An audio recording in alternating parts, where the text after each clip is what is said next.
Lúcio Navarro, legítima interpretação da Bíblia. Campanha de Instrução Religiosa Brasil. Portugal, Recife, 1958.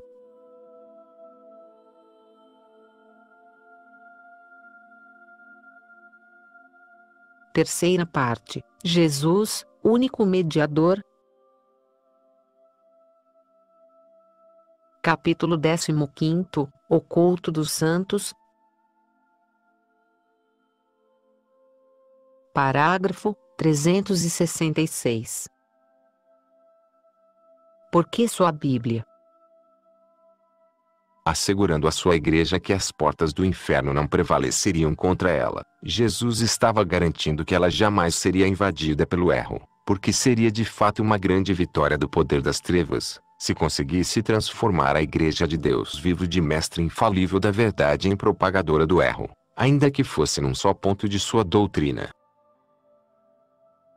As heresias de todos os tempos foram sempre fomentadas pelas potestades infernais, para ver se conseguiam realizar este ideal satânico. E entre as heresias que têm lutado contra a igreja ocupa um lugar muito importante o protestantismo. Na ânsia de justificar a sua atitude, aparecendo no século XVI, a ensinar uma doutrina muitíssimo diversa daquela que a igreja vinha ensinando desde muitos séculos, esforçam-se os protestantes por demonstrar que essa igreja errou, ou melhor, encheu-se de erros, o que é o mesmo que dizer, esforçam-se por demonstrar que falhou miseravelmente a promessa de Jesus. Nesta pretensa demonstração, eles recorrem a argumentos que não poderiam deixar de ser falhos e improcedentes. Um deles é o seguinte: a igreja está errada em tais e tais pontos que ela ensina, porque são coisas que não estão na Bíblia. Este argumento é falso, porquanto se baseia numa falsa suposição, a de que a Bíblia tenha sido escrita para ser a nossa única regra de fé. Cristo disse aos apóstolos: pregai o Evangelho a toda a criatura. Evangelho segundo Marcos, 16:15. Não disse que o meio para conhecerem os homens a verdade religiosa era só e exclusivamente a leitura da Bíblia. Mandou-lhes ensinar a todas as gentes, prometeu-lhes a sua assistência neste ensino. E a ideia que fazem os protestantes é esta: os apóstolos pensaram assim: Cristo nos mandou ensinar, quer dizer que nós pregamos enquanto estamos nesta terra. E também escrevemos o Novo Testamento e o deixamos, para que cada um aprenda a doutrina cristã, após a nossa morte. Mas esta ideia é errônea. O Novo Testamento não foi escrito segundo este plano. Começa logo por não ter sido escrito só pelos apóstolos, Marcos que escreveu o segundo evangelho, Lucas que escreveu o terceiro e os Atos dos Apóstolos, não haviam recebido a missão de ensinar a todos os povos. E vários apóstolos, como São Tomé, São Filipe, São Bartolomeu, Santo André, São Simão Cananeu, que foram para bem longe, pregar a povos de línguas diversas, aos quais não seria fácil manusear o grego do Novo Testamento. No entanto, nenhum livro da Bíblia deixaram escrito. Não foi composto o Novo Testamento com a preocupação de ensinar a doutrina e toda a doutrina. Neste caso deveria ter seguido o método adequado, apresentando ordenadamente a matéria ponto por ponto e em linguagem clara e acessível a todos, a fim de que não se deixasse margem alguma para a dúvida. Não teria tantos trechos de interpretação bem difícil. Conforme já explicamos. Parágrafo 259. Foram escritos os seus livros ocasionalmente, de acordo com as necessidades do momento. Deus os inspirou e de certo são eles a palavra escrita infalível que consolida o ensino da igreja e que lhe serve de orientação proveitosíssima neste ensino. São também os documentos, pelos quais a igreja prova contra os hereges a sua legitimidade, a sua origem divina. Mas não há nenhuma palavra de Jesus, o qual deixou a igreja com a missão de ensinar e num tempo em que não havia sido escrito nenhum livro do Novo Testamento, não há nenhum texto sagrado que nos indique que só devemos aceitar o ensino da igreja, se ele estiver contido explicitamente na Bíblia. Antes, o que ela ensina, está também implicitamente recomendado pela Escritura Sagrada que apresenta como coluna e firmamento da verdade. Primeira Epístola a Timóteo, 3:15. E como detentora das divinas promessas, e muitas discussões, hesitações e controvérsias que há entre os próprios protestantes, por exemplo, a respeito do batismo, do pecado original, do número dos sacramentos, etc. Nascem precisamente disto. A Bíblia não oferece elementos suficientes para se resolverem definitivamente estas questões, e os protestantes, surgindo no século XVI e rejeitando toda a tradição, querem resolvê-las exclusivamente pelos dados da Bíblia, ao passo que a Igreja Católica, vindo dos tempos apostólicos, está firme e segura na sua doutrina, porque sabe, pela tradição, qual foi o verdadeiro ensino que os apóstolos legaram à cristandade.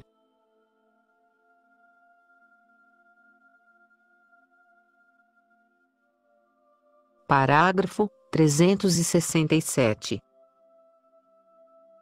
As decisões dos concílios. Queremos chamar a atenção também para um truque muito usual entre os protestantes, com o qual aqueles que conhecem mais um pouquinho de história da Igreja procuram enganar os incautos e inexperientes.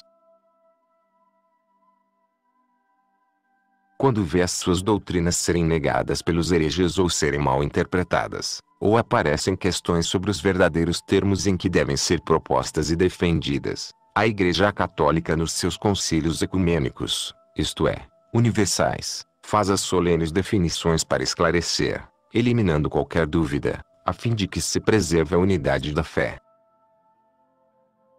Aproveitam-se disto os protestantes para dizerem que nesta ocasião foi a doutrina introduzida na Igreja, o que é inteiramente falso. Foi o que se deu, para dar um exemplo, com o dogma da presença real de Cristo na Eucaristia. Está clarissimamente ensinado na Bíblia, sempre foi admitido pelos católicos, era um dogma que fazia parte da vida dos cristãos, que comungavam, ouviam a Santa Missa, etc. Até o século XI nunca foi negado diretamente, nem mesmo pelos hereges. Quando aparecem seitas heréticas combatendo este dogma, a Igreja solenemente o define, como o fez no 4 graus Celsius Concílio de Latrão, em 1215. Dizer que só aí é que a doutrina foi introduzida na Igreja é uma enorme falsidade histórica, como é também inexato pensar que só é de fé para nós, católicos, o que é definido nos concílios, pois é de fé para nós tudo quanto ensina a Bíblia, e a Igreja não vai definir os ensinos da Bíblia versículo por versículo.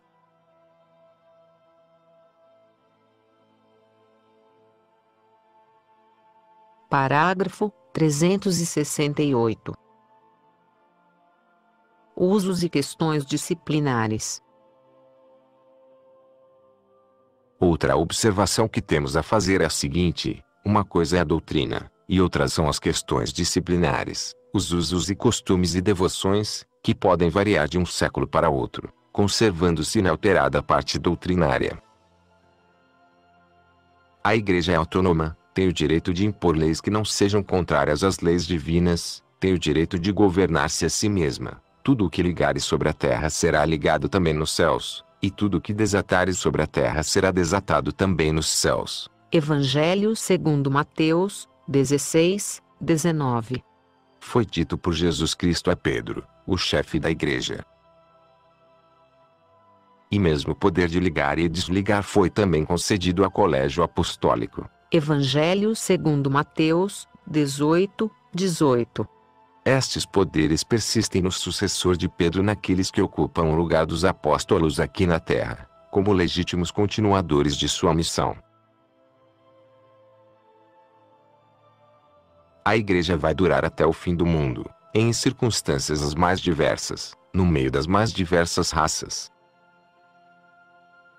Tem que conservar intacto, inalterado o depósito da fé, da sua doutrina. Mas as leis disciplinares, pelas quais internamente se governa, têm que variar de acordo com as circunstâncias. Os métodos de ensino, as devoções especiais, os meios de apostolado vão sendo pouco a pouco inspirados pelo Divino Espírito Santo que vela sempre sobre ela. Querer, portanto, que por todos os séculos a Igreja tenha que restringir-se a fazer exclusivamente o que fizeram os apóstolos, naqueles primeiros dias de sua história, dias, aliás, extraordinários, em que havia certos dons e carismas que seriam limitados àqueles primórdios, seria evidentemente um absurdo.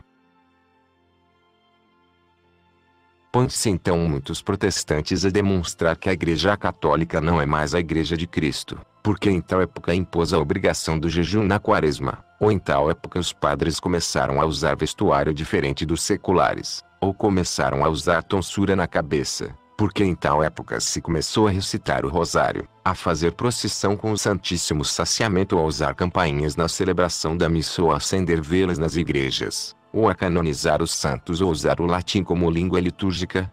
E nada disto havia no tempo dos apóstolos.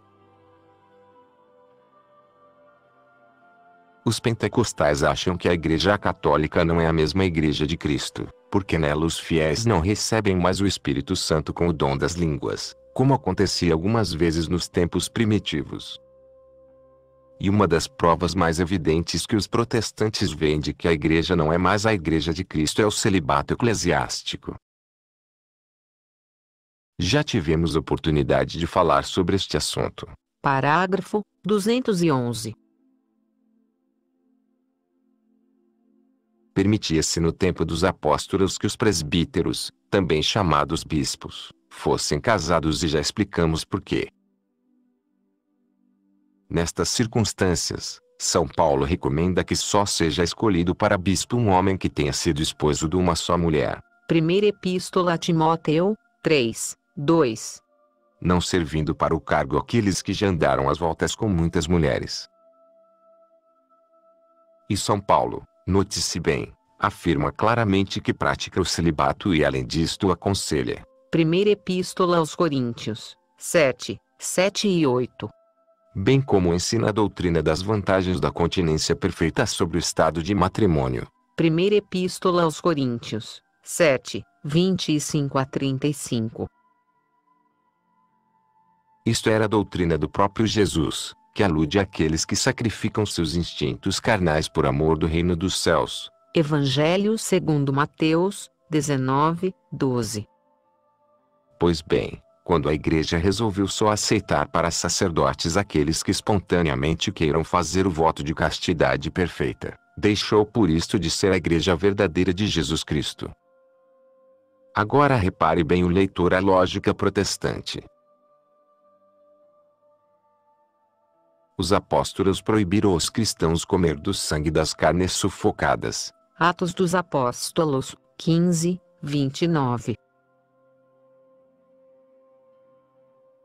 Tinham os cristãos que fazer como faziam os judeus, matar o animal, fazer escorrer todo o sangue para depois comer. Na Bíblia não consta a revogação deste decreto.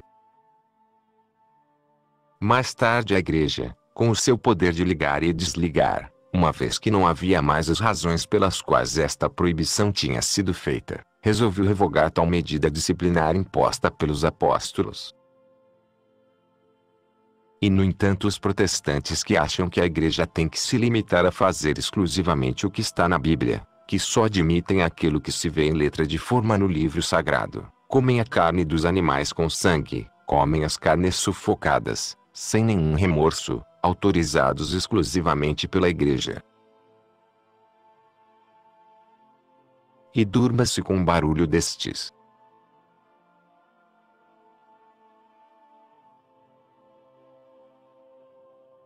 Parágrafo 369. Desafio. Caros amigos protestantes, vocês querem provar que a Igreja Católica se deixou contaminar pelo erro e que é falsa a promessa de Jesus Cristo de que as portas do inferno não prevaleceriam contra ela. Sentem absoluta necessidade disto, porque precisam justificar a sua inegável posição de hereges, surgidos no século XVI, afastados da igreja fundada por Cristo, a Igreja Católica, e combatendo doutrinas que a mesma vinha e vem ensinando desde muitos séculos, em toda a história do cristianismo. Não é assim? Pois bem, argumentem com a doutrina. Provem que a igreja ensina doutrinas contrárias às doutrinas ensinadas na Sagrada Escritura. Dirão os protestantes. Pois bem, está aceito o desafio. Vamos argumentar com a doutrina da igreja e mostrar que ela é contrária à doutrina do Evangelho. A igreja presta culto aos anjos e aos santos, os considera como mediadores entre Deus e os homens, pois faz orações aos anjos e aos santos, para que intercedam por nós. Ora, isto é doutrina condenada pela Bíblia, que diz assim: só há um mediador entre Deus e os homens, que é Jesus Cristo o homem. Primeira Epístola a Timóteo, 2, 5. Além disto, São Paulo na sua Epístola aos Colossenses previne os fiéis contra o culto dos anjos. Epístola aos Colossenses, 2, 18. O Apocalipse nos narra duas vezes que São João quis adorar o anjo, mas o anjo expressamente se recusou, dizendo: vê, não faças tal, eu sou servo contigo e com teus irmãos que têm o testemunho de Jesus. Adora a Deus. Livro do Apocalipse, 19, 10, CFR 22, 9. Logo, só Deus deve ser cultuado, só Jesus é mediador e, portanto, é contrário às Escrituras o culto dos anjos dos santos. E, não contente com isto, a igreja presta culto às imagens, adora-as, praticando uma idolatria que é tão insistentemente condenada pela Bíblia, a qual também proíbe fazer imagens e prestar-lhes culto, máximo que não seja de adoração, não farás para ti imagem de escultura. Não as adorarás, nem lhes darás culto. Livro do Êxodo, 20, 4 e 5. Logo, a igreja está em completo desacordo com a Bíblia. Primeiro responderemos às objeções sobre o culto dos anjos, depois falaremos sobre Jesus mediador, o que requer uma exposição um pouco mais extensa. E no capítulo seguinte falaremos então sobre o culto das imagens. E verão vocês, protestantes, como estão completamente enganados em todos estes pontos.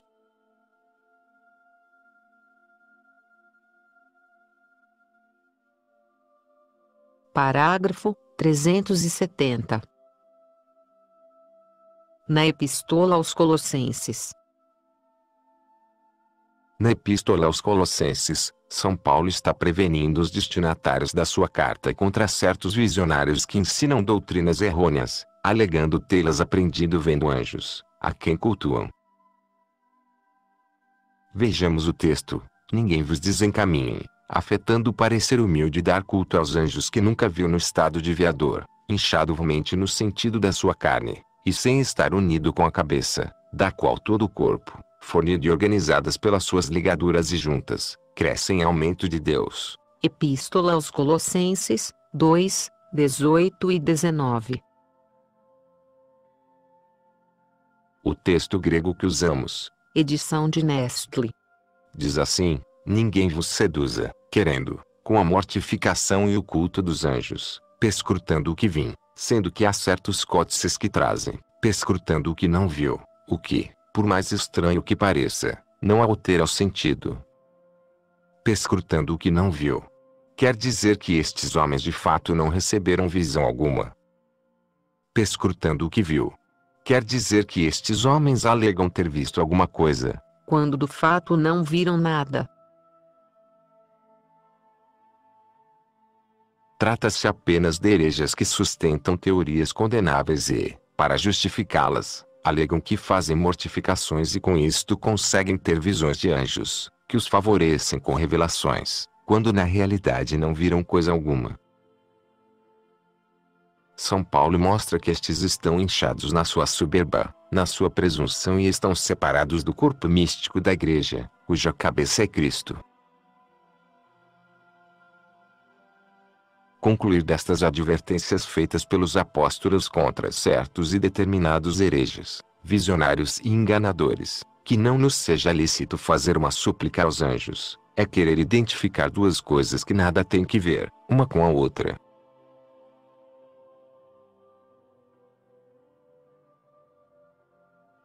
Parágrafo 371. Adora a Deus. Vejamos agora o episódio que se passou entre São João o Evangelista e o anjo que lhe fez as revelações. São João quis adorar o anjo, e o anjo se recusou dizendo, não faças tal. Adora a Deus.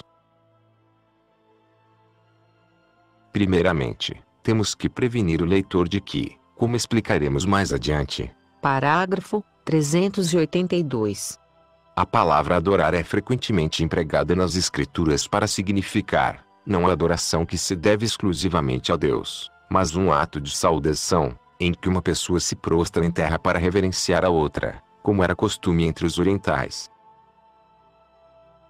São João não iria cometer um ato de idolatria ou de adoração indébita, porque era um apóstolo, iluminado pelo Espírito Santo. Quis apenas expressar ao anjo a sua profunda reverência. Pois é, diz o protestante. Quis expressar ao anjo a sua profunda reverência, quis prestar-lhe o culto e o anjo não permitiu. Quer dizer que os anjos não permitem aos homens que lhes expressem a sua reverência para com eles?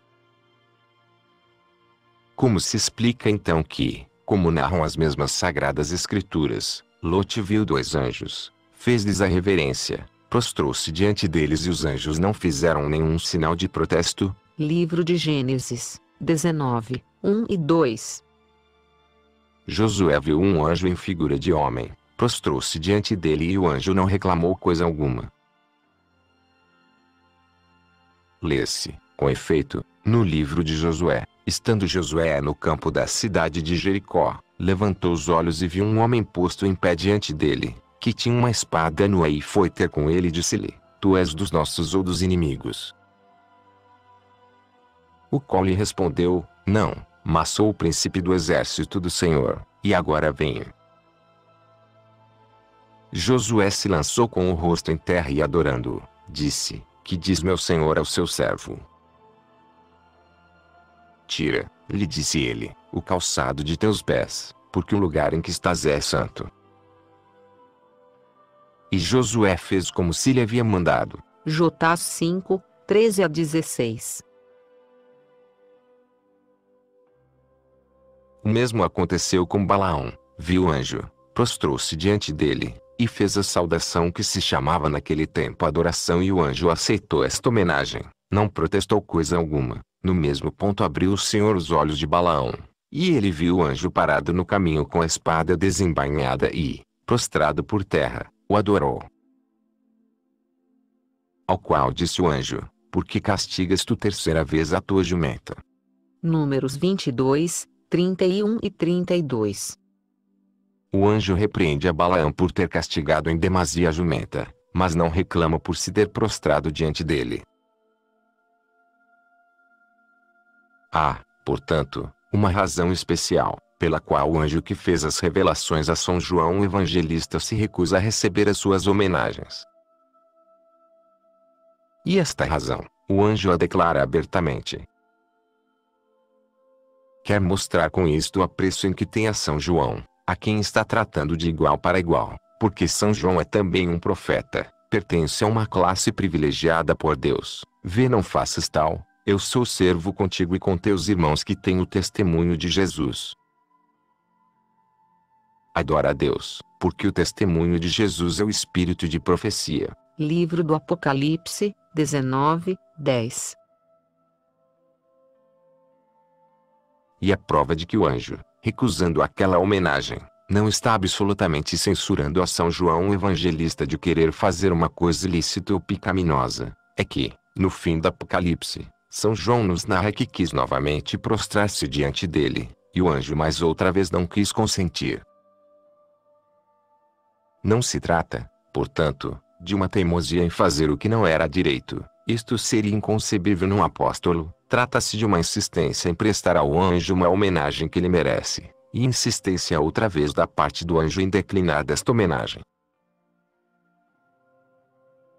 E a razão que o anjo dá nesta segunda tentativa é igualmente a mesma: São João é um profeta.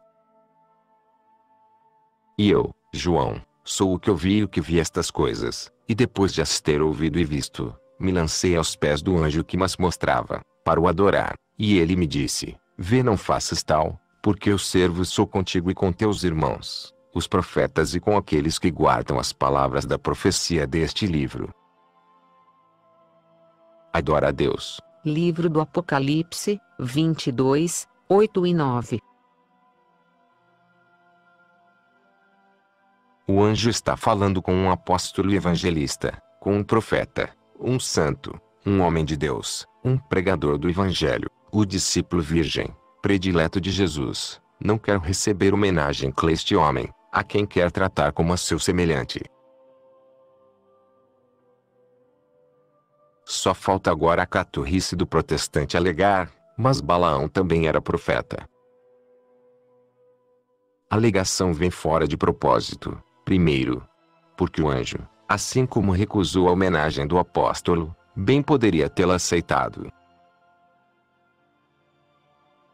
Jacó é irmão de Esaú, em nada lhe inferior, e no entanto se prostra 7 vezes diante dele, ao receber a sua visita. Livro de Gênesis, 33, 3. Segundo, porque Balaão tinha sido colhido em falta naquele mesmo momento, e nada mais natural do que fazer um ato de submissão ao anjo e submeter-se a uma penitênciazinha. Terceiro, porque foi claramente anunciada no Evangelho a maior dignidade, a superioridade dos personagens do Novo Testamento, com relação aos do Antigo. Na verdade vos digo que entre os nascidos de mulheres não se levantou outro maior que João Batista, mas o que é menor no reino dos céus é maior do que ele. Evangelho segundo Mateus, 11, 11.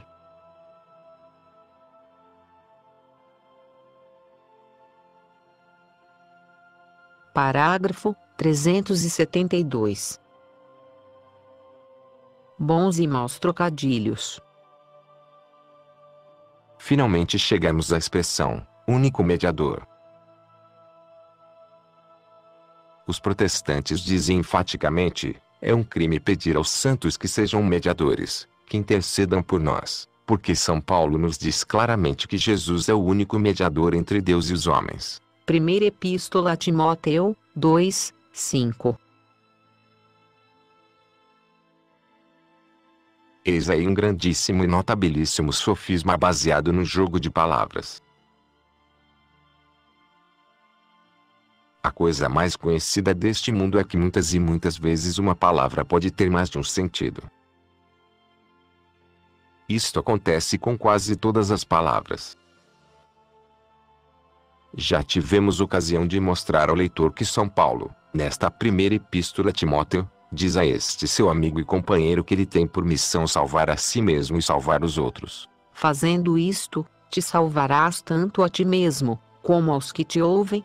4, 16. Quando todos sabem que o único Salvador é Jesus, é porque, como já explicamos, Parágrafo 265. Isto depende do sentido em que se tome a palavra, salvar. Às vezes até se observa na escritura que numa pequenina frase a mesma palavra toma 2 sentidos diversos, dando lugar a um trocadilho. Segue-me e deixa que os mortos sepultem os seus mortos. Evangelho segundo Mateus, 8, 22. Ora, um defunto não pode ir ao enterro de outro defunto. A frase significa, deixa que aqueles que estão mortos espiritualmente sepultem os que estão corporalmente mortos. Outra frase em que se mostra um trocadilho assim, é aquela de São Paulo, que diz a respeito de Deus com relação a Jesus Cristo, Aquele que não havia conhecido pecado, o fez pecado por nós. Segunda Epístola aos Coríntios, 5, 21. Chamava-se pecado o ato mal cometido pelo homem, e chamava-se também pecado a vítima que se oferecia a Deus pelos pecados nos sacrifícios antigos. Eles comerão dos pecados do meu povo. Oséias 4, 8. E assim, segundo a frase de São Paulo, Jesus não conhecia pecado, era santo e inocente, por isto Deus o tornou pecado, isto é, vítima pelo pecado para nos salvar. A objeção dos protestantes é também um trocadilho, mas não como o de Jesus ou de Paulo, que só diziam a verdade, que não eram capazes de enganar, mas um trocadilho da pior espécie, feito manhosamente para iludir o povo rude e inexperiente. Não, caros amigos protestantes. Deixemo-nos de brigas e cavilações por uma mera questão de nomes. Os anjos e os santos são mediadores. E Jesus Cristo é o único mediador. Não existe aí nenhuma contradição, porque toda a questão está em saber em que sentido Jesus Cristo é o único mediador e em que sentido os anjos e os santos são mediadores também.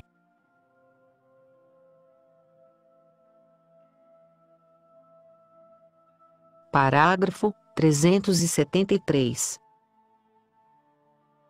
Mediação e suas finalidades. A palavra mediador, no grego mesites, significa simplesmente isto: intermediário.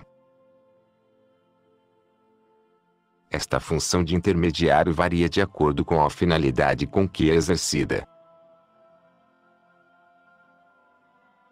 Um homem pode ser mediador ou intermediário para fazer a reconciliação entre duas pessoas. Pode ser mediador ou intermediário para transmitir a mensagem de uma pessoa para outras, servindo, por exemplo, de intérprete. Pode ser mediador ou intermediário para julgar uma questão que é entre duas pessoas ou dois grupos, servindo de árbitro. Pode ser mediador ou intermediário para pedir uma coisa em nome de outro. Precisamos saber em que sentido Jesus é apresentado na Escritura como o único mediador, porque a própria Escritura dá este nome também a Moisés. Desde que no Antigo Testamento a lei divina foi entregue ao povo, servindo Moisés de intermediário para transmitir a mensagem celeste. Portanto, no segundo sentido que apontamos acima, Moisés neste sentido foi um mediador. E é por isto que São Paulo chama Jesus mediador do Novo Testamento. Epístola aos Hebreus, 9, 15, 12, 24. Dando a entender claramente que Moisés o era do Antigo. E realmente faz o contraste entre Moisés e Jesus, chegando à conclusão de que Jesus é mediador de um melhor testamento, os quais servissem de modelo e sombra das coisas celestiais, como foi respondido a Moisés, quando estava para acabar o tabernáculo: olha, disse, faze todas as coisas conforme o modelo que te foi mostrado no monte. Mas agora aquele alcançou tanto melhor ministério, quanto é mediador ainda de melhor testamento, o qual está estabelecido em melhores promessas. Epístola aos Hebreus, 8, 5 e 6. Aí já a palavra mediador é tomada no outro sentido, pois Jesus, sendo o único mediador entre Deus e os homens, o é para todos os homens, desde o princípio do mundo, homens do Antigo e do Novo Testamento, não entrou para se oferecer muitas vezes a si mesmo. De outra maneira lhe seria necessário padecer muitas vezes desde o princípio do mundo. Epístola aos Hebreus, 9, 25 e 26.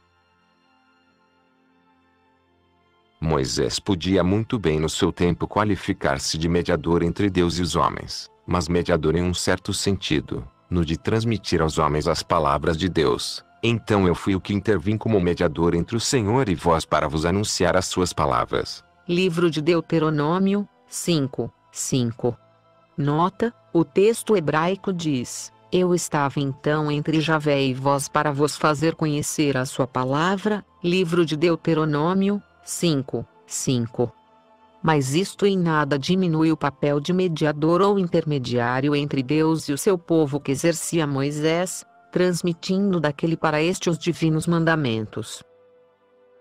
Ora, se tomamos a palavra mediador neste sentido, já todos os profetas são mediadores, porque servem de intermediários para transmitir aos homens os avisos e ensinamentos divinos.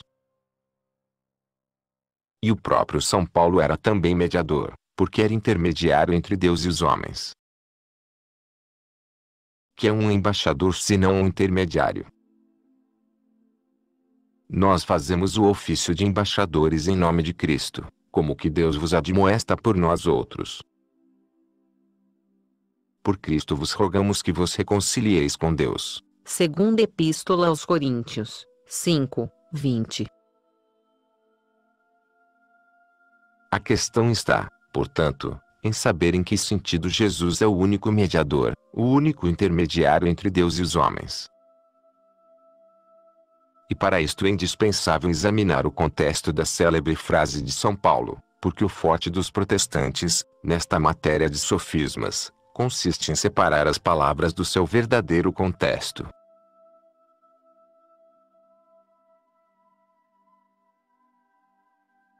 Parágrafo 374. O contexto.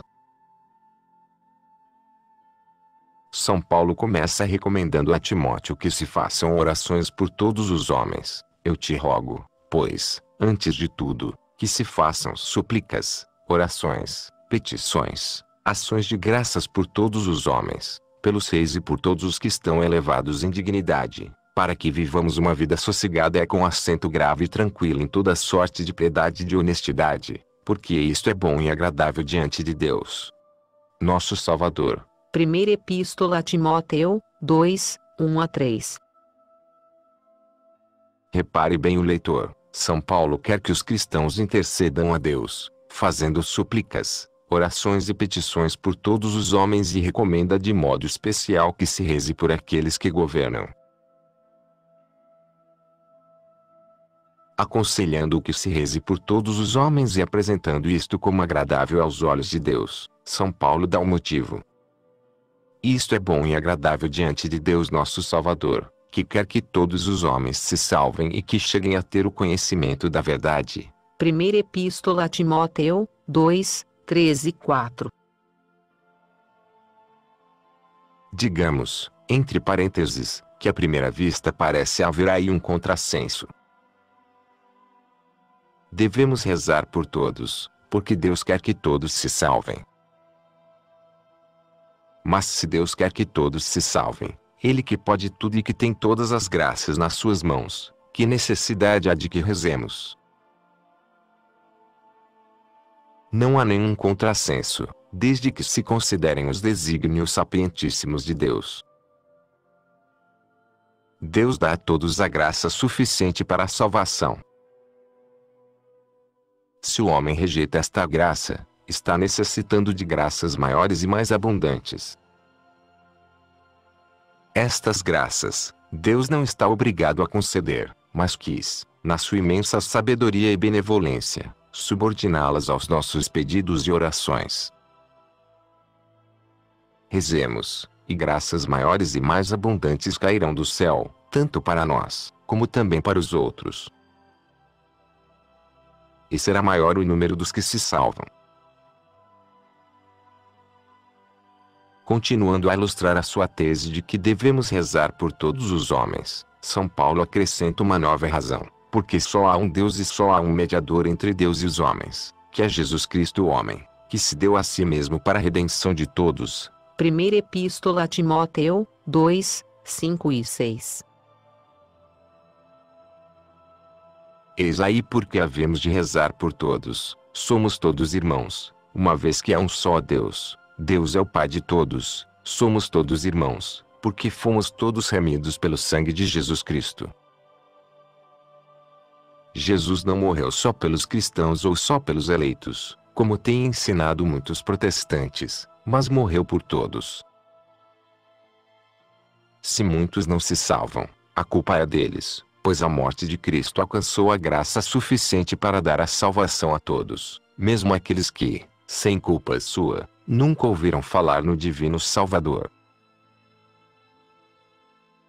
De modo que São Paulo mesmo se encarrega de dizer em que sentido ele chama Jesus único mediador. É neste sentido de que se deu a si mesmo para a redenção de todos. Primeira Epístola a Timóteo, 2, 6.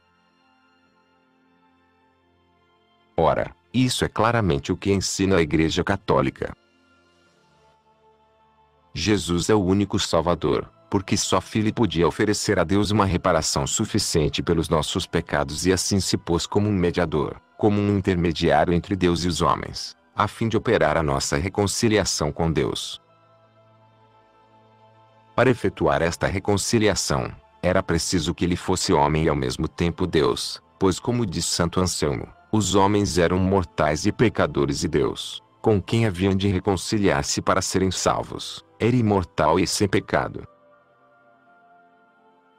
Era preciso que o mediador entre Deus e os homens tivesse algo de igual a Deus e de igual aos homens, porque sendo só igual a Deus estaria longe dos homens e sendo igual aos homens estaria longe de Deus, e assim não seria mediador. De modo que entre os mortais pecadores e o justo imortal, apareceu aquele que era mortal como os homens e justo como Deus. Se chamamos os santos mediadores no sentido de que eles oram a Deus por nós, então já é outro assunto, porque não dizemos absolutamente que Maria Santíssima, nem que nenhum santo deu a sua vida pela nossa redenção. E a prova de que São Paulo, chamando Cristo o único mediador, estava tomando esta palavra no sentido de Salvador e não no de intercessor, é que exatamente neste mesmo momento, neste mesmo trecho, ele estava aconselhando Timóteo a rezar por todos os homens, portanto a interceder por eles. Estava aconselhando que os cristãos rezassem por todos os homens, portanto fossem intercessores perante Deus em favor de todos eles. E se aqui na terra, podemos rezar pelos homens, sem que isto seja uma injúria a nosso Senhor Jesus Cristo, único Salvador, único mediador, por que motivo então os santos não podem rezar também por eles lá na glória celeste? Se Jesus Cristo, como entendem os protestantes, quer ser o único intercessor, não quer que ninguém reze pelos outros, então São Paulo estaria errado, pedindo aos fiéis que rezassem por todos os homens. São Paulo estaria errado recomendando-se tantas vezes as orações dos fiéis. Com efeito pede aos efésios que rezem por todos os fiéis e por ele, tomai o trocinho o capacete da salvação e a espada do Espírito, que é a palavra de Deus, orando em todo o tempo, e rogando por todos os santos e por mim, para que me seja dada no abrir da minha boca a palavra com confiança, para fazer conhecer o mistério do Evangelho. Epístola aos Efésios, 6, 17 a 19. Aos Romanos pede também o auxílio das orações, rogo-vos, pois, ó irmãos, por nosso Senhor Jesus Cristo e pelo amor do Espírito Santo, que me ajudeis com as vossas orações por mim a Deus, para que eu seja livre dos infiéis que há na Judéia, e seja grata aos santos de Jerusalém a frenda do meu serviço. Epístola aos Romanos, 15, 30 e 31. Em ambas as epístolas aos Tessalonicenses pede orações, irmãos, orai por nós. Primeira Epístola aos Tessalonicenses, 5, 25. Irmãos, orai por nós, para que a palavra de Deus se propague e seja glorificada como também no é entre vós, e para que sejamos livres de homens importunos e maus, porque a fé não é de todos. Segunda Epístola aos Tessalonicenses, 3, 1 e 2. Aos Hebreus diz, orai por nós, porque temos a confiança de dizer que em nenhuma coisa nos acusa a consciência, desejando em tudo portar-nos bem. E com mais instância vos rogo que façais isto, para que eu vos seja mais depressa restituído. Epístola aos Hebreus, 13, 18 e 19. Aos Colossenses diz, em seu nome e no de Timóteo, que oram sempre por eles, Graças damos ao Deus e Pai de nosso Senhor Jesus Cristo, orando sempre por vós. Epístola aos Colossenses, 1:3. Quando Pedro encarcerado, a igreja em peso se põe a orar por ele, e Pedro estava guardado na prisão a bom recado. Entretanto, pela igreja se fazia sem cessar oração a Deus por ele. Atos dos Apóstolos, 12:5. Se Cristo é o único mediador, neste sentido de que só Ele é que pode interceder a Deus pelos homens, não se explicam absolutamente estas orações que devem ser feitas de uns pelos outros. Vendo estes exemplos das Escrituras, todos os protestantes costumam pedir reciprocamente, dentro da sua seita, o auxílio das orações. E aí é que se mostra toda a sua falta de lógica. Se eles pedem as orações dos outros, se São Paulo dizia aos fiéis que ainda estavam aqui na terra, orai por nós. Primeira Epístola aos Tessalonicenses, 5:25, Segunda Epístola aos Tessalonicenses, 3:1, Epístola aos Hebreus, 13:18. Porque é, então, que não podemos dizer, orai por nós, aqueles que já se encontram na glória, na presença de Deus. Era já o argumento que o grande doutor da igreja, São Jerônimo, empregava contra o herege Vigilâncio. Dizes no teu libelo que, enquanto vivemos, podemos orar por nós reciprocamente. Depois que morrermos, não há de ser ouvida a oração de ninguém por outro, apesar de que os mártires não cessam de pedir a vingança do seu sangue. Livro do Apocalipse, 6:10. Se os apóstolos e os mártires, ainda quando estão em seu corpo, ainda quando devem estar solícitos a respeito de si próprios, podem rezar pelos outros, quanto mais depois das coroas, das vitórias e dos triunfos.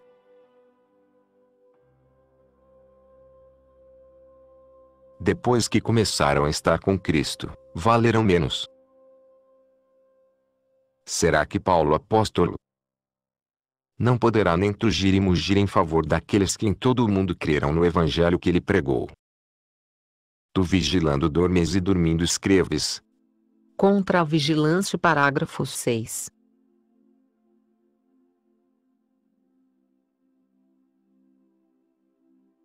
Parágrafo 375.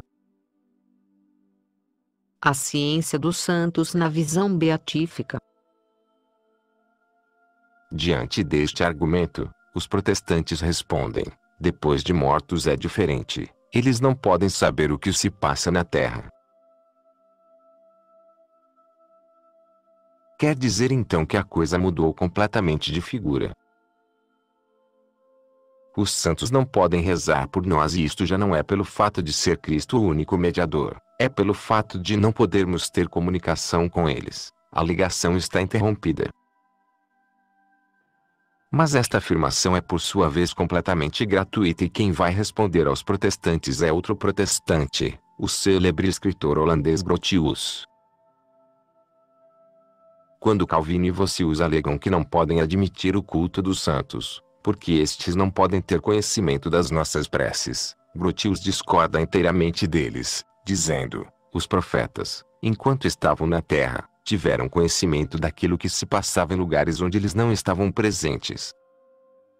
Os anjos assistem a nossas assembleias e se empenham por tornar agradáveis a Deus as nossas orações. É assim que não somente os cristãos, mas também os judeus creram em todos os tempos.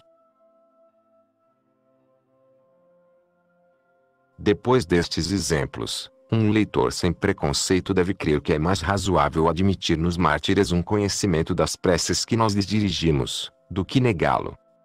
Grotius. Votum pro passe. É o caso de dizermos aos protestantes: expliquem-se, por favor. A Escritura não diz em parte alguma que aqueles que se encontram no céu estão completamente alheios ao que se passa na terra. Qual o argumento, a prova que vocês apresentam, para afirmar com tanta segurança que os santos não podem ter conhecimento das nossas súplicas? É porque, dizem eles, os santos gozam diante de Deus de uma felicidade imperturbável. Ora, se soubessem o que se passa aqui na terra, já não seria mais felicidade sim uma série de preocupações. Além disto, era preciso que fossem oniscientes, onipresentes, onipotentes. Maria Santíssima, sobretudo, que tem milhões e milhões de devotos em toda a terra, Para poderem estar atendendo a todas as orações que se fazem a eles nos mais variados lugares da terra e a cada instante. Toda esta objeção se baseia, desde logo, numa frustrada tentativa para fazer uma ideia exata daquilo que se passa com os bem-aventurados lá no céu, quando isto está muito acima de tudo quanto possamos imaginar. A felicidade do céu é uma felicidade sobrenatural, e a visão beatífica de Deus, da qual a nossa natureza por si não é capaz, mas vai recebê-la por um dom especial do Criador.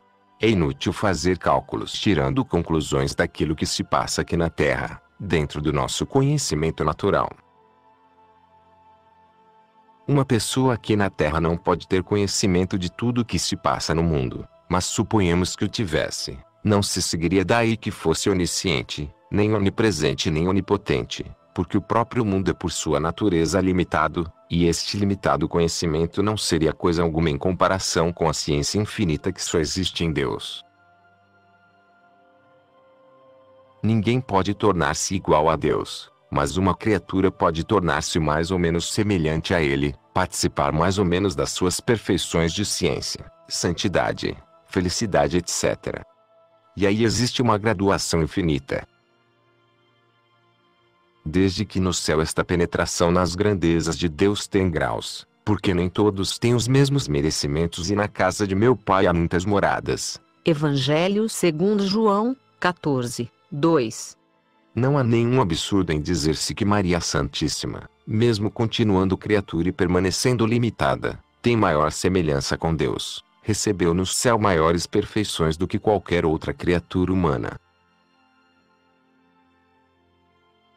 E se no céu a felicidade consiste em nos tornarmos em grau muito mais elevado do que aqui na terra participantes da natureza divina. Segunda Epístola de Pedro 1, 4. A alegação de que o conhecimento das coisas da terra acabaria com felicidade não tem nenhum fundamento. Deus não vê tudo o que se passa neste mundo e em todos os mundos. Não vê praticar-se aqui na terra tanta coisa que não é do seu agrado. Nem por isto sofre a mínima alteração a sua eterna, imensa, infinita, imperturbável felicidade. Os anjos também são imperturbavelmente felizes. Mas a Escritura não os apresenta interessados pelas coisas humanas. Jacó abençoa os filhos de José dizendo: o anjo que me livrou de todos os males abençoe estes meninos. Livro de Gênesis, 48, 16. Nos Salmos se lê: o anjo do Senhor andará à roda dos que o temem e os livrará. Salmo, 33, 8. Mandou aos seus anjos acerca de ti, que te guardem em todos os teus caminhos. Salmo, 90, 11.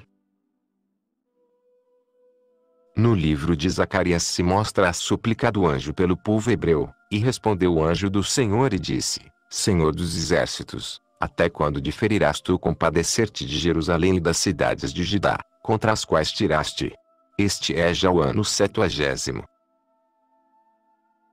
Então o Senhor, dirigindo-se ao anjo que falava em mim, lhe disse boas palavras, palavras de consolação. Zacarias, 1, 12 e 13.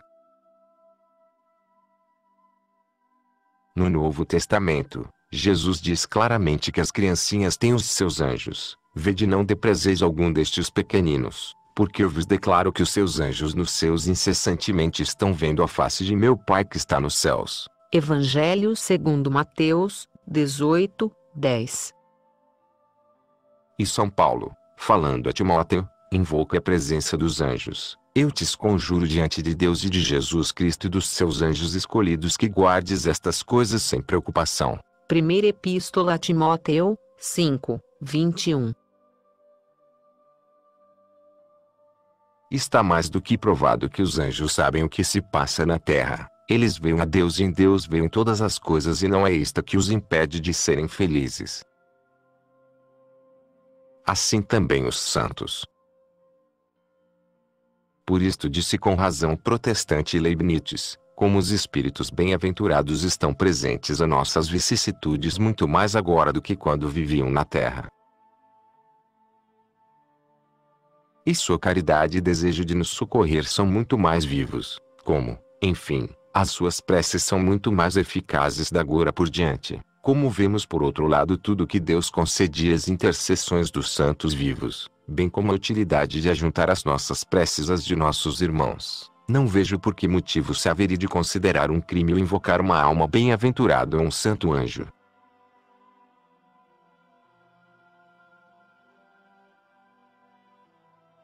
Parágrafo 376. Velha experiência. E a quem é que os protestantes vêm dizer que os santos não sabem do que se passa na terra e não têm conhecimento dos nossos pedidos? Logo a nós, católicos, que conhecemos a fundo esta questão. Temos 20 séculos de existência, desde o princípio, como veremos daqui a pouco, começamos a invocar os santos. Não existe, nunca existiu nenhum dogma, nenhum ensino, nenhuma determinação da Igreja no sentido de que as nossas orações só pudessem ser feitas a Deus por intermédio dos santos.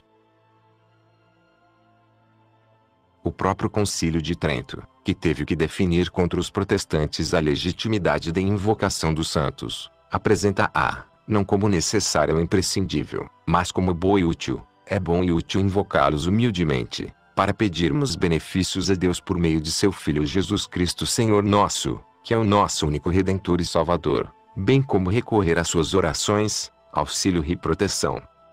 Concílio de Trento. Seção 25. É claro que, se os santos não nos ouvissem, não tivessem nenhuma comunicação conosco, já o teríamos percebido, já teríamos desistido de nos comunicar com eles há muito tempo. Mas a nossa experiência de 2000 anos, a nossa experiência de cada dia nos mostra precisamente o contrário. É muito raro o católico que não tenha a relatar na sua vida graças extraordinárias, algumas das quais, se não são autênticos milagres, pelo menos deles muitos se aproximam, favores chegados exatamente no tempo oportuno, tudo isto alcançado não porque se tenha feito o pedido diretamente a Deus, mas porque se encarregou Maria Santíssima ou outro santo qualquer de fazer a Deus este pedido em nosso lugar. Os exemplos são incontáveis em todos os lugares e em todas as épocas. É o caso de fazermos aos protestantes a mesma observação que Hamlet fazia a Horácio, na tragédia de Shakespeare: há muito mais coisas no céu e na terra do que pode calcular a tua vã filosofia. Dizer-se que há católicos que depois de receberem tais prodígios do céu por intermédio dos santos, ainda vão iludir-se com os sofismas arquitetados pelos protestantes que pretendem substituir as realidades da vida cristã pelas invencionices da sua própria cabeça.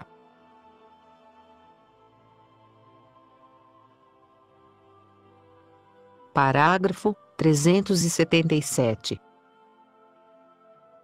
A promessa sobre a eficácia da oração. Finalmente os protestantes alegam estes textos: tudo o que pedirdes ao Pai em meu nome, eu o farei, para que o Pai seja glorificado no Filho.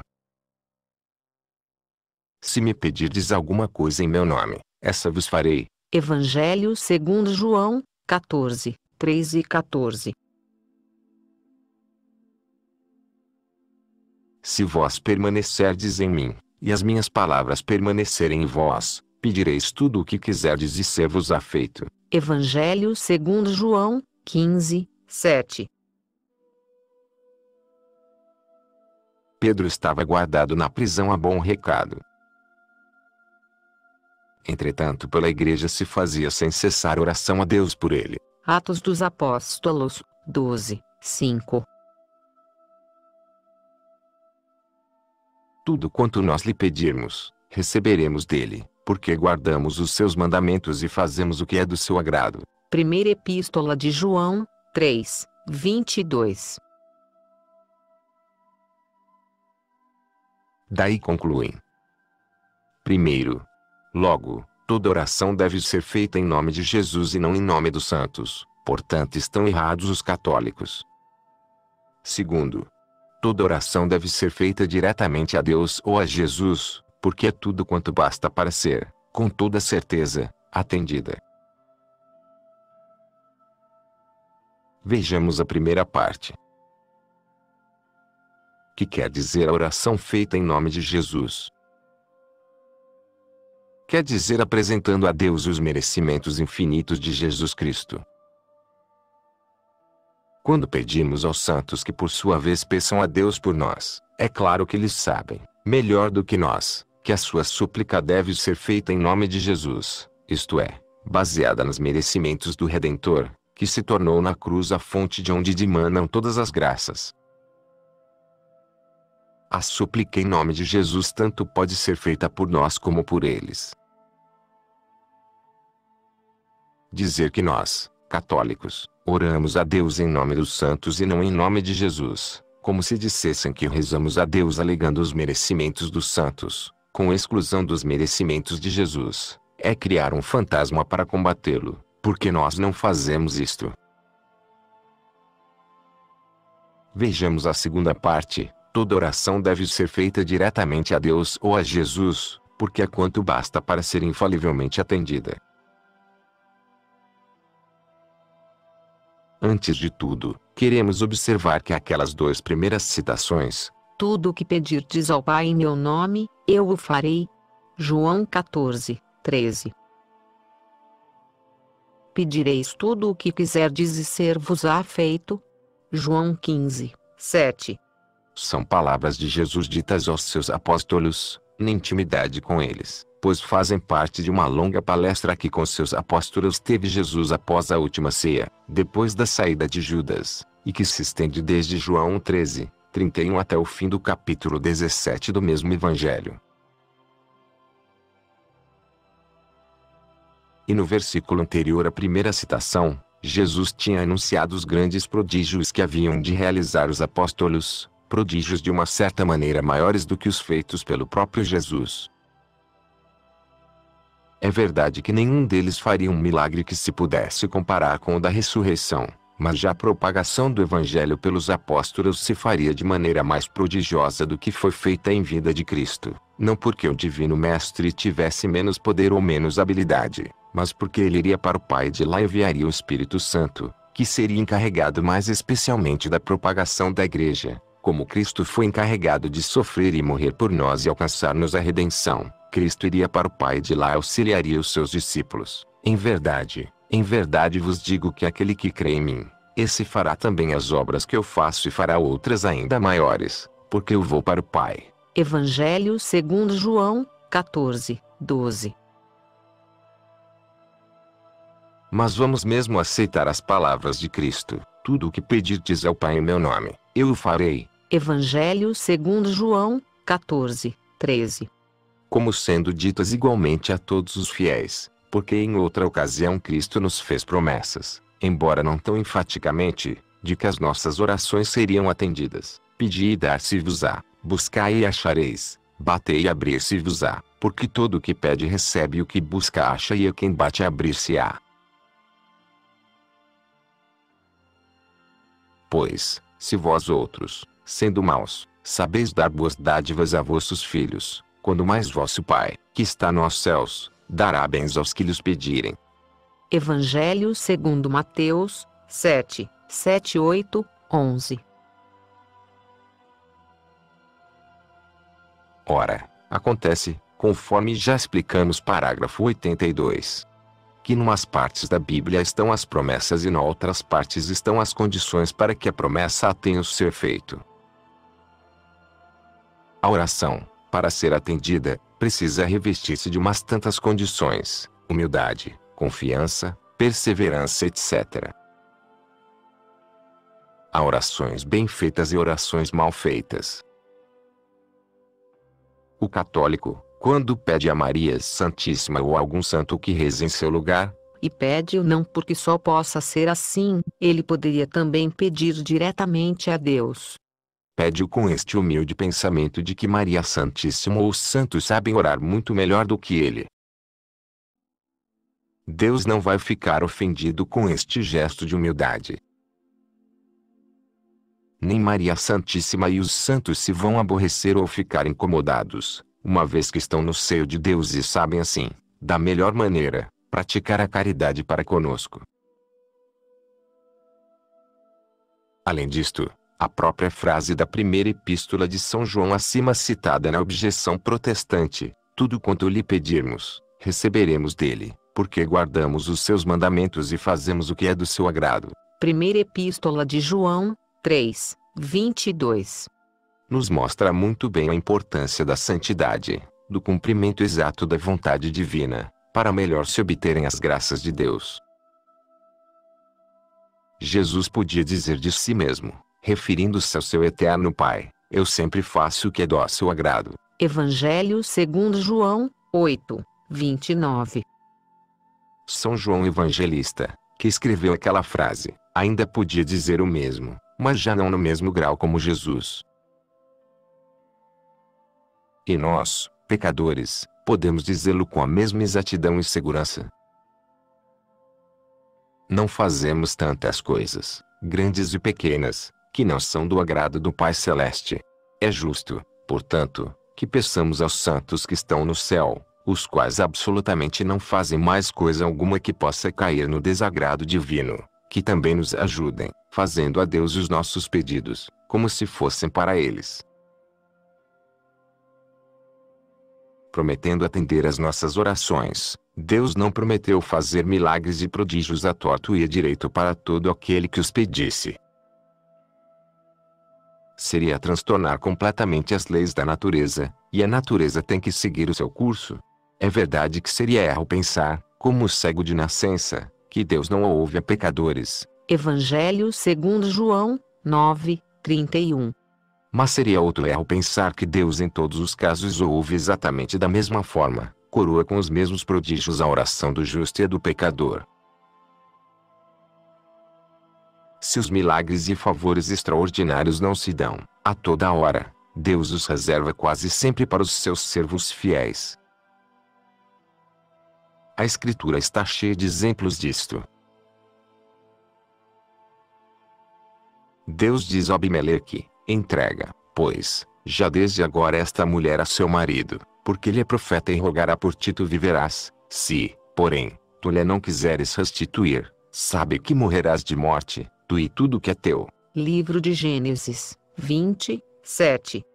Bem como diz aos amigos de Jó, tomai, pois, 7 touros e 7 carneiros, ide ao meu servo Jó e oferecei holocausto por vós, o meu servo Jó, porém, orará por vos, admitirei propício a sua face, para que se vos não impute esta estultícia, porque vós não falastes de mim o que era reto, como o meu servo Jó. Jó, 42, 8.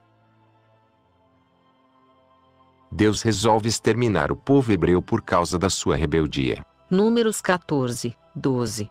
Mas Moisés intercede e o Senhor lhe diz, eu lhe perdoei, conforme tu me pediste. Números 14, 20.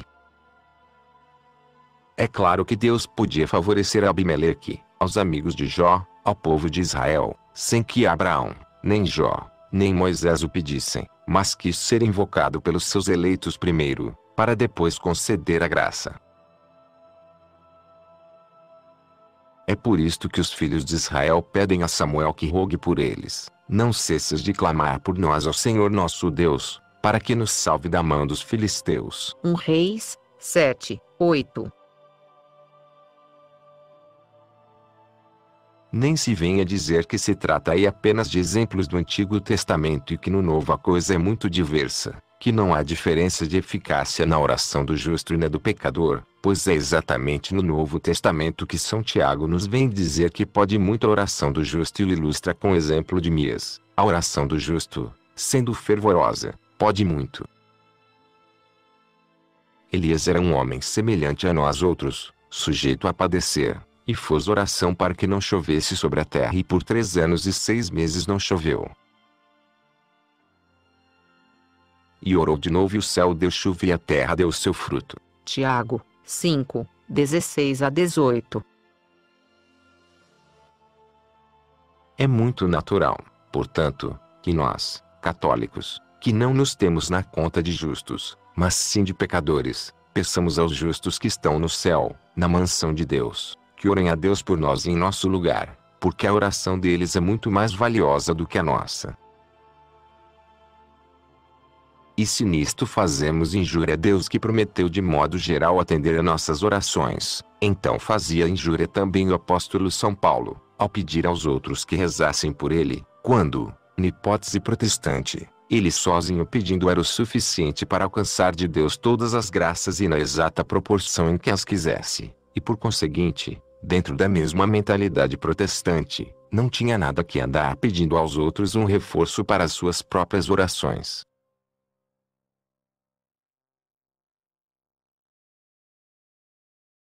Parágrafo 378. Vem de longe a invocação dos santos. A devoção aos santos é tão lógica e natural, que ela não surgiu por um decreto ou ensino da Igreja, a qual nunca disse que a devoção a este ou aquele santo, mesmo a Maria Santíssima, fosse condição sine qua non para a salvação, como é o caso da fé, da observância dos mandamentos, da recepção dos sacramentos, pelo menos em voto. Surgiu espontaneamente, como um expediente que os fiéis, na sua intuição guiada pelo Espírito Santo, que está sempre orientando a Igreja, logo consideraram vantajoso e utilíssimo, e surgiu desde os primeiros tempos da Igreja, porque vem do tempo dos M4 Naqueles 3 primeiros séculos de tremendas perseguições, era natural a honra, o carinho, a admiração com que os cristãos cercavam aqueles heróis que derramavam seu sangue, davam a sua vida pela fé. Chamavam o dia de sua morte dies natalis, o dia do nascimento, porque era naquele dia que eles tinham começado em Cristo a verdadeira vida, que não se perde jamais. Celebravam anualmente a data aniversária do martírio, ficando a vida e os feitos admiráveis do mártir como um exemplo, um estímulo que não havia de ser esquecido pelos cristãos. E logo espontaneamente estes se encomendavam às suas orações. É muito interessante notar nas inscrições feitas nas catacumbas daqueles primeiros tempos da Igreja que, enquanto umas se referiam a mortos comuns, por quem os fiéis faziam súplicas, numa confirmação de que existia entre eles a crença no purgatório, como, por exemplo, há inscrições como estas: Ó Cristo, tem presentes a Marcelino pecador e a Jovino. Que sempre vivais em Deus. Cemitério de São Pedro. De Agácio, subdiácono pecador, tem misericórdia, ó Deus. Em Pastor Hermes. Flávia Prima Merânia, filha de Aurelino Sênio. O Senhor refrigere o teu espírito, cara Pombinha. Cemitério de São Pânfilo. Outras inscrições eram, ao contrário, pedidos de orações feitos aos mortos, aos mártires, aos heróis da fé. Ático, dorme em paz, seguro de tua salvação e pede solícito por nossos pecados. Museu Capitolino. Vigência, pede em Cristo por Febe e por seu esposo. Cemitério de São Calixto. Sabácio, doce alma, pede e roga pelos irmãos e companheiros teus. Cemitério de Gordiano. Genciano, fiel, em paz, que viveu 21 anos, 8 meses, 16 dias. Que em tuas orações rogues por nós, porque te sabemos em Cristo. Via Salária. E às vezes se reuniam as 2 coisas, súplica aos mártires em favor de um falecido. Mártires santos, bons, benditos, ajudai a Siriaco. Mosaico no cemitério de São Pânfilo. Santos mártires, Tende em mente Maria. Outras vezes o pedido de orações não era dirigido a um mártir, mas a uma criancinha inocente falecida. Pede por teus pais, Matronata Matrona.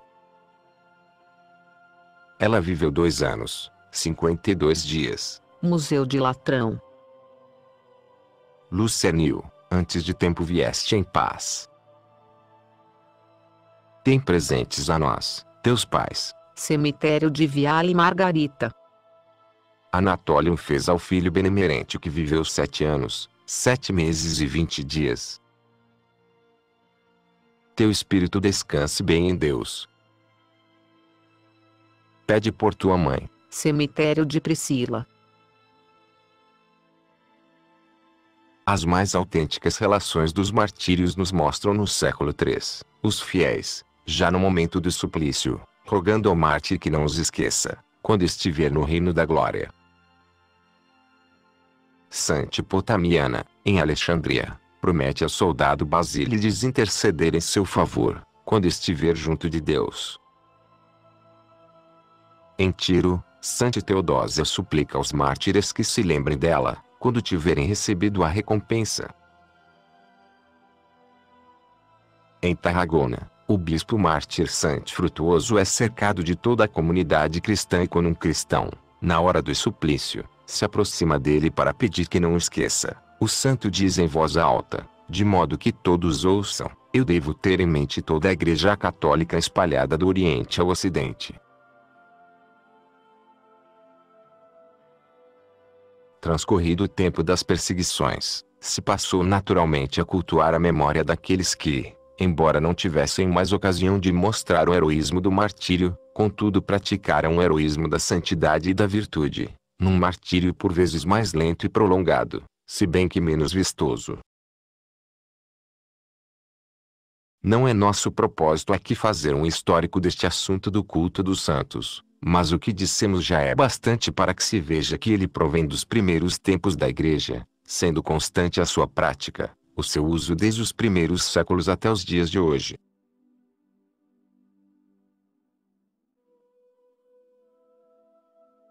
Parágrafo 379. Corpo místico de Cristo. E desde que este culto assuma as suas devidas proporções, nisto não há nenhum crime da nossa parte, nem diminuição de glória para o Criador. Ao contrário, ele nos excita a piedade e nos une mais intimamente com Deus. A Igreja tem o cuidado de fazer a distinção entre o culto de latria, ou de adoração propriamente dita, que é devido unicamente a Deus, nosso Senhor Supremo, a quem devemos a homenagem de todo o nosso ser, e o culto de idolia, ou de veneração e de respeito que devemos aos santos, o qual, em lugar de roubar alguma coisa a Deus, ao contrário reverte em maior glória para Ele.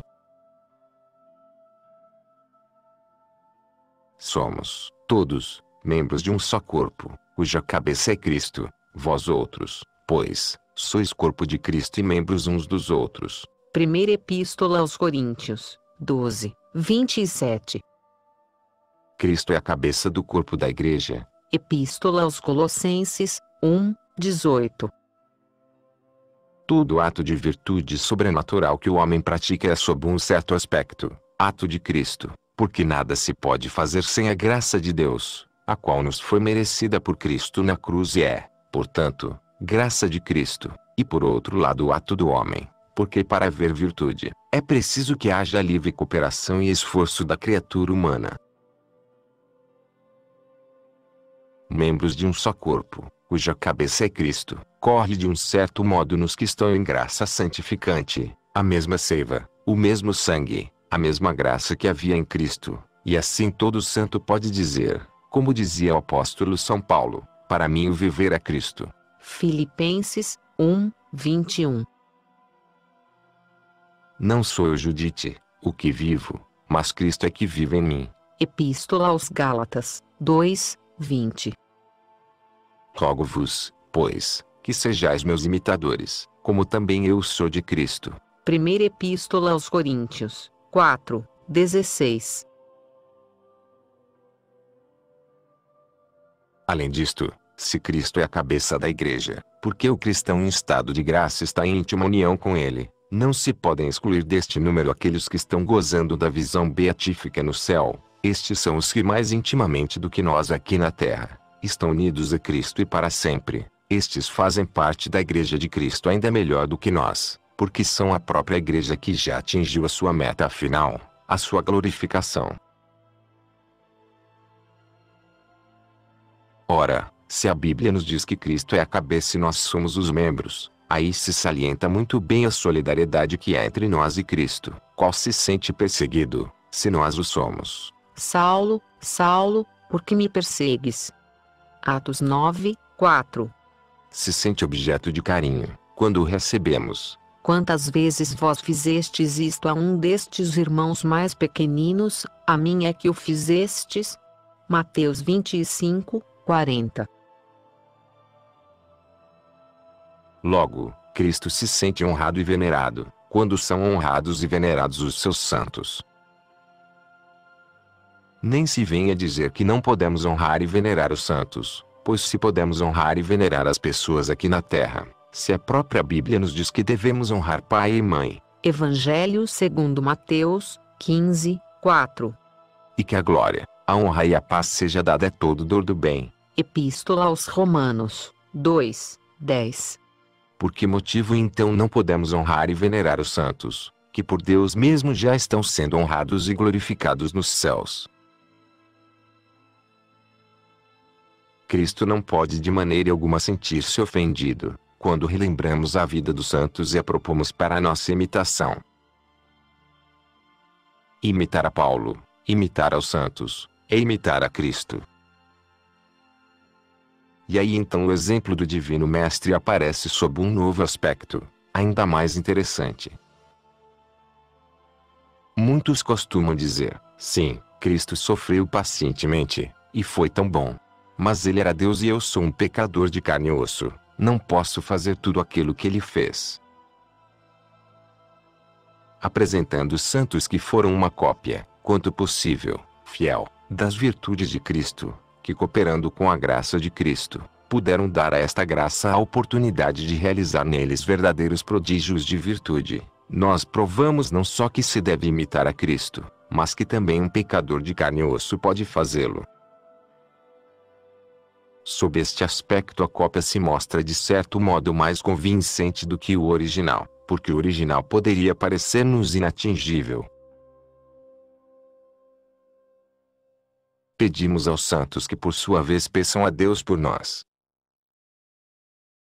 E a Igreja tem todo cuidado em separar as duas fórmulas de oração.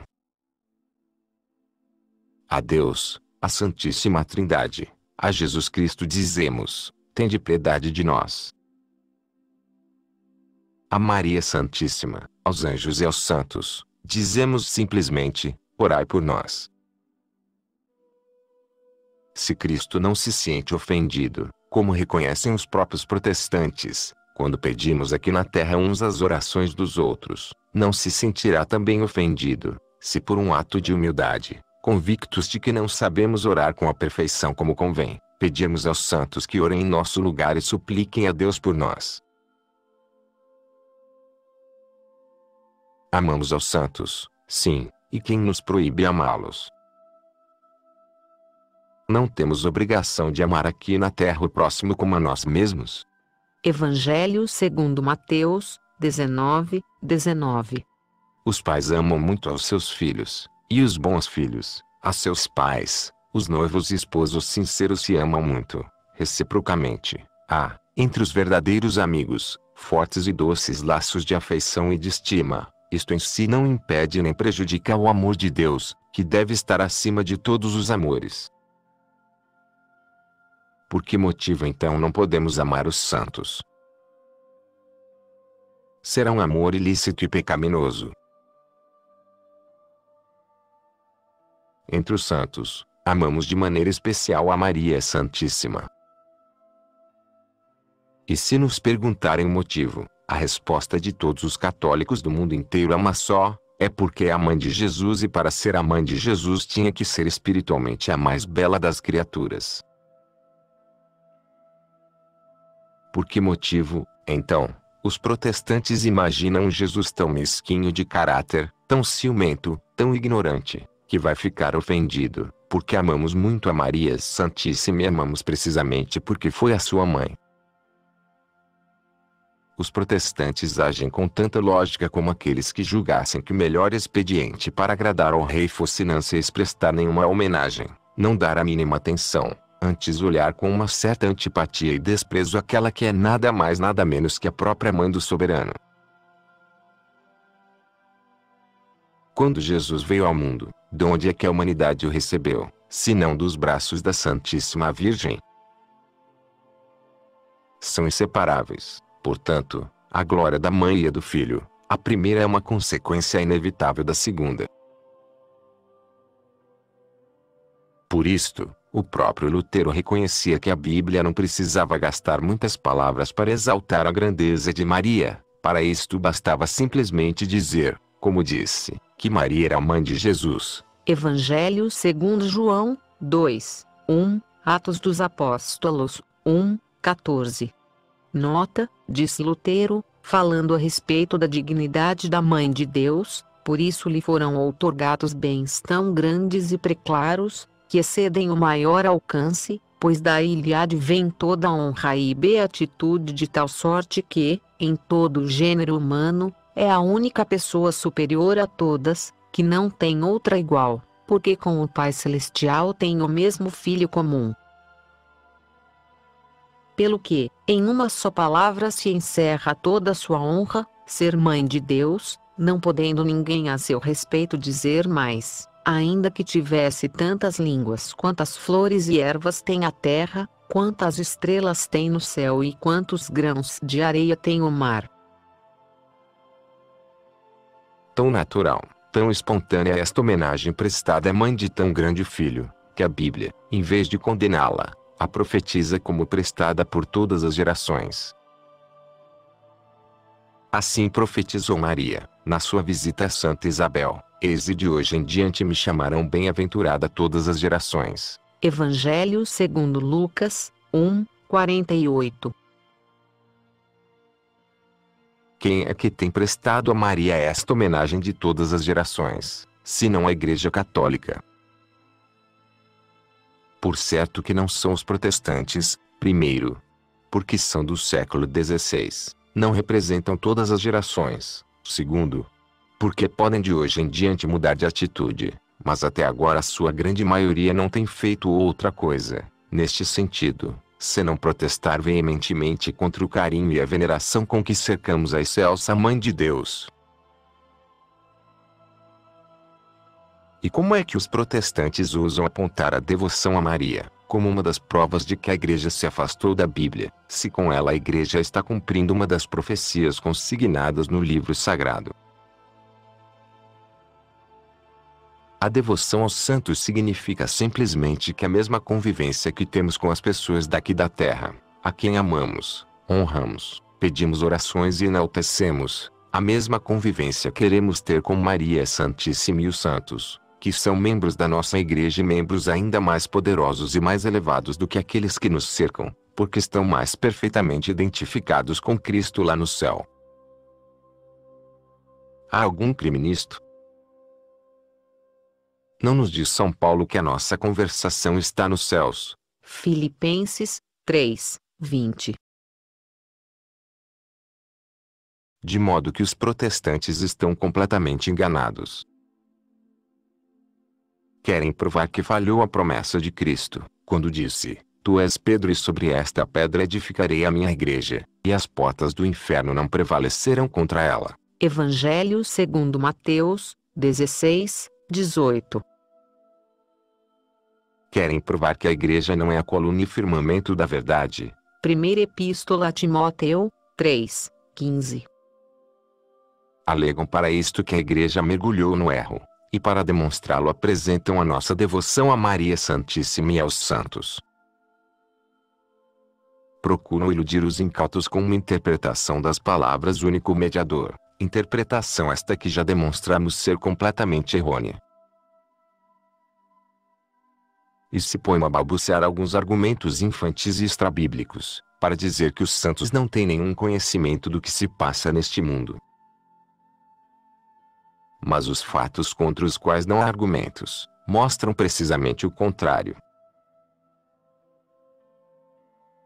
Logo, nem a Igreja caiu no erro, nem falhou a promessa de Cristo, que aliás nunca poderia acontecer, porque Cristo é infalível.